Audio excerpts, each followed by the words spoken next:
Welcome to my channel. So in this video we are going to discuss a high frequency op amp. The content is as follows: op amp stability, whether it is at high or low frequency, high frequency op amp equivalent circuit, open loop, voltage gain as a function of a frequency, closed loop, frequency response. According to you, op amp stability will be there at a higher gain or lower gain. Take a little time, you can pause the video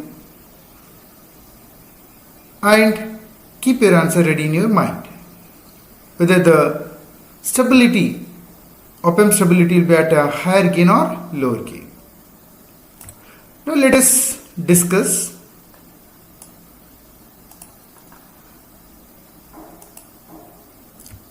we know that, for example, for a MU741, we have a gain bandwidth product equal to 2 lakh.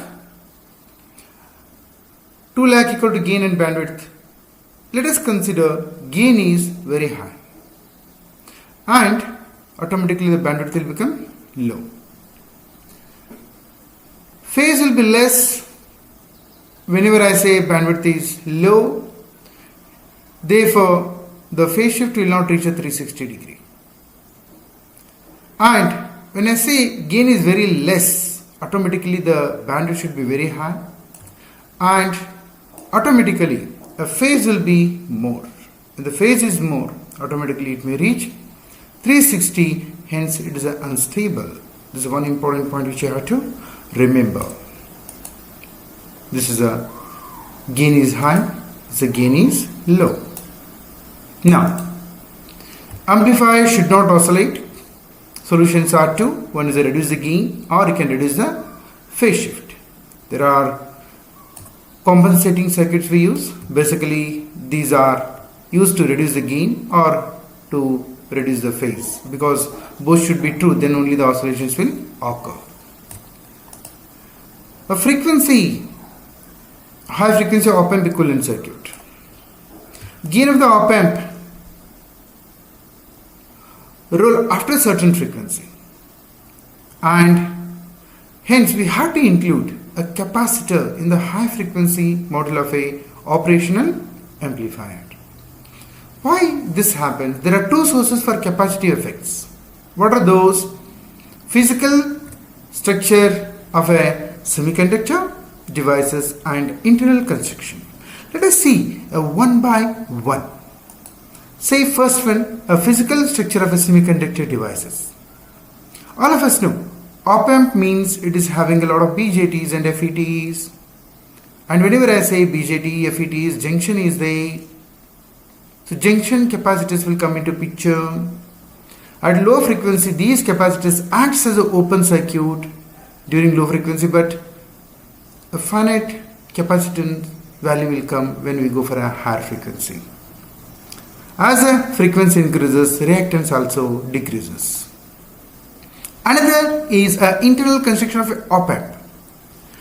You take any IC, not only operational amplifier, but in our op amp we have a lot of transistors. Definitely R will be there, in some ICs C will be there, are all integrated on a substrate. If you don't know substrate, IC in depth, anyway you are going to study in detail in a VLSI subject. Substrate is basically insulator. All of these things are done on that substrate only. And it separates the component and conducting parts. In between substrate will be there. And two conducting parts are separated by insulator. And whenever I say two conducting parts are separated by insulator, definitely capacitor will come into picture. All of us know capacitor is nothing but two conducting plates. In between I have an insulator. Now this is called as stray capacitors. In op amp, many such stray capacitances will come into picture. Hence, gain reduces at high frequency. And for single break frequency op amp, all capacitive effects represented by one single capacitor. high frequency model of op amp with a single break frequency shown in the figure 1. This is the figure 1 what you are observing here. So this is the way how we include one capacitor.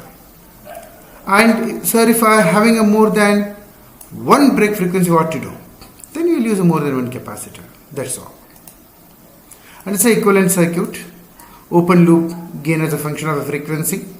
We consider this now. Let us obtain the expression for a gain as a function of f, I mean to say frequency. Using voltage divider rule, we write a V naught equal to now. All of us know how to write a V naught for this. Let us go to the next slide and we'll write an equation for that. V naught equal to, from the figure we can write V naught equal to minus jXc, I want this, minus jXc divided by R naught minus jXc into input A into VID. And minus j is nothing but equal to 1 by j in lower semester I have studied. And xc is nothing but 1 by 2 pi fc. And therefore, I'll fill all these things and I'll rewrite V naught equal to 1 by j 2 pi fc whole divided by R naught plus 1 by j 2 pi fc. A VID I am keeping as it is. And let us take a LCM 2 pi fc for these two, and automatically these two will get cancelled and I'll get a 1 plus R naught j 2 pi fc, and this AVID as it is I am keeping, that's all. And AOL, hence the open loop voltage gain, is given by V naught by VID. It is given by A divided by 1 plus j 2 pi R naught C. Whatever you have done, VID just we are taking this side so that you will get AOL, that's all. You can pause the video. I can go through for a few seconds if you are having any doubts. Let us go to the next. This is from the previous slide, whatever you are observing. And now, f naught equal to 1 by j2 pi r naught c. Then, I can write down AOL of f equal to a by 1 plus jf by f naught, where AOL of f is an open loop voltage gain of a, as a function of frequency. A equal to gain of the open loop op amp at a 0 hertz. F is the operating frequency, what I am giving input. And F naught is the break frequency of the op amp in hertz. You can pause the video, just go through a few seconds, you can pause the video. Let us go to the next slide. Now this is from the previous slide, and AOL and F naught are taken from the previous slide. And now F naught depends on the value of C and output resistance R naught. Why? We have taken equation here only. F naught equal to definitely depends on C and R naught. Therefore, F naught is a fixed for a given op amp. AOL of F is a complex quantity and function of operating frequency. I will change the F. So, AOL will also change. And phase equal to minus tan inverse of F by F naught. You can pause the video for a few seconds, go through, understand it. Let us go to the next slide. These are the two equations you have taken from the previous slide. Equation A, at f equal to 0, the AOL of f equal to A. Please understand these points. A few points are there. Just try to understand. F is less than F naught. F is less than F naught. That time the gain is approximately equal to A. You just understand this point. F by F naught is that F is less than F naught. This will become less than 1. Automatically this will be equal to A only. If this becomes very high, what I am giving F is very high and this is small, definitely this will contribute. This will become some number, A by something, definitely it will become less. F is greater than F naught, denominator increases, then AOL automatically decreases. Similarly, equation B, at F equal to 0 hertz, phase shift is 0, you can fill F equal to something. When F equal to F naught, it will become 45 degree. You can calculate tan inverse of 1, how much you will get. Similarly, when F increases, automatically this will become more than 1, tan inverse of that. Maximum, it will go towards the 90 degree. And manually you can fill the values. So this is the equation in terms of dB if you want, 20 log will take. And using this equation A, we can fill this values 0, 5, 50 like this in the F0 is fixed for a op-amp, then you will get a values based on the op-amp. Usually we take it as a 5 Hz for a 741. For other you can take a different depending upon the IC what you are taking. Plot the gain versus frequency and phase minus tan inverse of F by F0. Again you fill some F values and find out the phase. And again you can plot this also. Closed loop frequency. See, so far we have discussed open loop response. In open loop AOL of F is constant up to break frequency. It's very less. For MUF741 it is hardly a 5 Hz. That's the reason we never use a open loop op amp. We go for always closed loop op amp. So it increases the bandwidth when I go for a negative feedback. There's a reason why most of the applications are with the feedback, negative feedback instead of open loop. 741 has a unity gain bandwidth UGB equal to 1 MHz.